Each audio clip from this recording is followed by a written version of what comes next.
Well, hello everyone, and happy spooky day, because today we have a brand new Halloween Horror Nights 2023 speculation video, because Horror Night Nightmares just dropped their official first speculation map for Universal Orlando Resort's Halloween Horror Nights. But before we get into all the fun stuff, make sure you subscribe with those bell notifications on. Please help us hit 10,000 subscribers. We're approaching it very, very close, so please help us get to that goal. And like this video if you enjoyed it, because it helps out the channel a whole lot. But that's right, there's a brand new Horror Night Nightmare speculation map. And for those of you guys who don't know or may be new to speculation season, every year Horror Night Nightmares drops speculation maps throughout the season that are pretty accurate as far as what they're speculating on. Now obviously this is version 1, so it won't be the most accurate map. However, it is exciting to see the potential properties for Halloween Horror Nights 2023 this year. And in this video, only Orlando is going to be featured. They may or may not be dropping a Hollywood map, and if they do, then it'll be on our socials.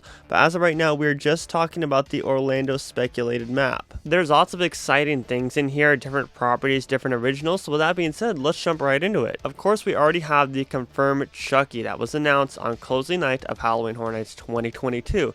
That's going to be placed in the section that Hellblock Horror was placed last year. The Chucky Haunted House will be based surrounding Chucky and the hit TV show on the USA Network. We made a whole video discussing about our thoughts as far as Chucky goes and it coming as a house to this year's event. So if you want to check that out, make sure to click the link down below in the description. But moving on, we have Universal Monsters. Obviously, every single year it seems like Universal's been continuing the trend with bringing some form of Universal Monsters house to their event. This year, it looks like it's going to be rumored for the Phantom of the Opera and Dracula, kind of a cross between the two, similar to what we saw with Legends Collide, where we saw the Wolfman, the Mummy, and Dracula. This one's speculated to be the Phantom and Dracula.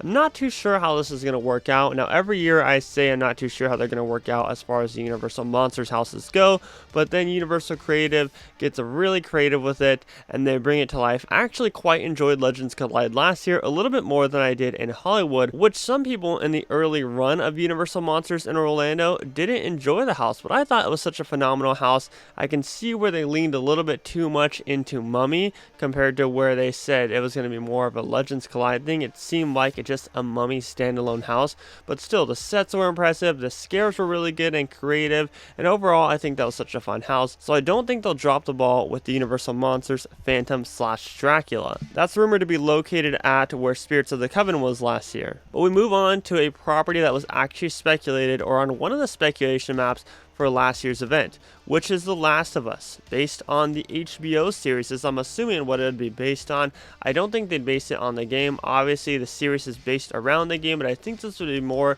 targeted to the content that's featured in the TV series on HBO Max. The reason I say that is because it's so easy for them to do like kind of a marketing push for The Last of Us and draw up some form of deal with The Last of Us creators to where they can bring it to Horror Nights and also promote it in the same way.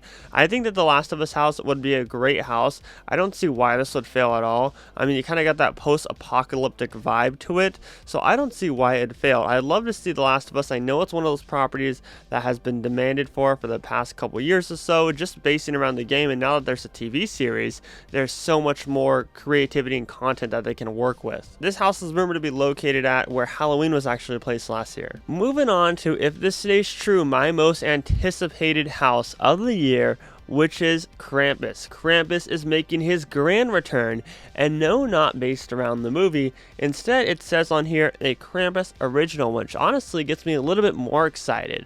We had Krampus back in 2016, both at Orlando and Hollywood's events, and till this day, the Hollywood house will be one of my all-time favorite houses of all time at Halloween Horror Nights. And I have been begging for Krampus to come back, since it seems like they keep bringing back old houses, at least in Hollywood, where they bring back old themes and whatnot. So if they're going to bring back an old theme, bring back Krampus. Well, it looks like Orlando's also hopping up on that trend, with Krampus being speculated for this year's event. Now, like I said, this wouldn't be based on the intellectual property or the movie that we saw featured in 2016. This would be its own original theme, which there's so much stuff they can work with bringing a Krampus original theme to life, especially in Orlando, considering the fact that this is rumored to be located at the Chupacabra location. The sound stages are always a great place for originals, and I cannot wait to see what they come up with for a Krampus themed haunted house if this does come true. I will be rooting for this 100%. This will be my most anticipated, and I really do hope this stays on the speculation map for the entire speculation season. Moving on to the house right next to it, we have some form of Dead Man's theme. Surprisingly enough, last year Dead Man's Winter Wake was in this, and it was arguably one of the prettiest, most heavy set house at the event. Now, me personally, I like Dead Man's Winter Wake. I think that there were some improvements as far as scares go and whatnot, but you can't sit here and deny that the sets were lackluster. The sets were absolutely beautiful and stunning, and they did a phenomenal job bringing Dead Man's from a scare zone into a house. Now, with this logo, there's no text or anything like that. It looks like it's going to be another Dead Man's house or some form of Nautilus theme somewhere around there, which, like I said, is kind of funny because this is placed exactly where Dead Man's was last year. So could we be getting some other form of Nautilus theme haunted house? I guess we'll just have to wait and see, but that's what it seems like right now. On to the Fast and Furious Supercharged location, which is of course the Horrors of Blumhouse returning once again, this time rumored to be Megan and Insidious. Now, I said in my last speculation video, as far as Hollywood goes, I responded to some comment. I said, I do not think that Insidious will ever make its return to Halloween Horror Nights. Well, I stand corrected. It's obviously on the speculation map, so there has to be some truth to it. They have to be considering it or something. And honestly, Insidious in a Horrors of Blumhouse haunted house mixed with another property will probably thrive a lot more than being its own standalone house. We've seen it in standalone houses before, and while they have been good scary houses, they just haven't lived up to the hype of the film that it creates. And that's all just in my opinion. But mixing it with Megan, something that I would actually like to see featured at this year's event, I think that the Horrors of Blumhouse would thrive, and the Fast and Furious location actually is a really good location. We saw it last year with the Black Phone and Freaky. They did a phenomenal job with the Black Phone, so I don't think that they'd sell themselves short with the Horrors of Blumhouse this year, as they didn't last year, at least in Orlando, like I said, with Freaky and the Black Phone. I just hope that they come up with some different and better transition when you're switching properties. Moving on over to the two Sprung Tent houses, we have Lair of the Banshees. Actually, this was a scare zone that was featured at Halloween Horror Nights a few years back, so you can see they're keeping on this trend of bringing scare zones to life in haunted house experiences, which they have not messed up at all. Like, I think that all the scare zones that they have turned into haunted houses have succeeded very well.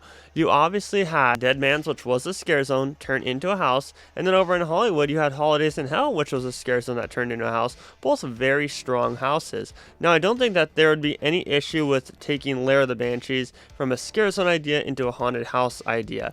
There's so much stuff that they can work with, so many mythical creatures and so many different sets that they can put in this house, that I think that it'd succeed very well. But speaking of Sprung Tent houses, something that also ties into HHN history, right next to it is rumored to be Devil Dogs. Now, Devil Dogs was actually featured in Slaughter Cinema in some shape or way. It was actually its own little scene. Devil Dogs, you can tell from the poster, is just a bar, if you will, for werewolves. Like, you can't sit here and tell me that that wouldn't be an awesome theme for a haunted house.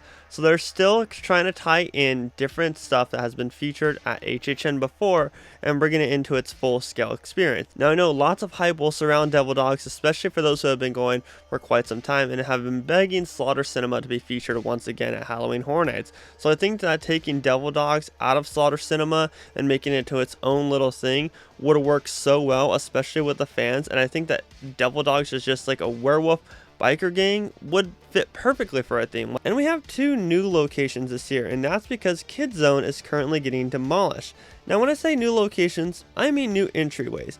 I don't know if they're actually going to be new locations or if they're just going to make us walk all the way from Springfield to the parade buildings, because if that's the case, that is going to be a lot longer of a walk than most of us are expecting.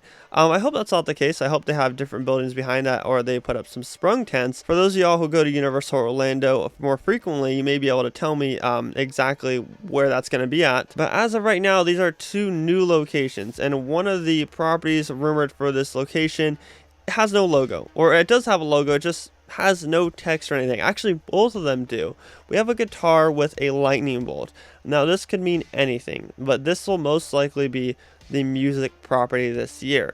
I'm really hoping that it turns out to be the Weeknd on FM. I'm rooting for that house to come to this year's event just because personally I think After Hours Nightmare was one of the best haunted houses out there, and I've been going to the event for 10 plus years now. I would love to see Dawn FM come to Halloween Horror Nights and the Weeknd make his return, but this guitar with lightning bolt could literally be anything.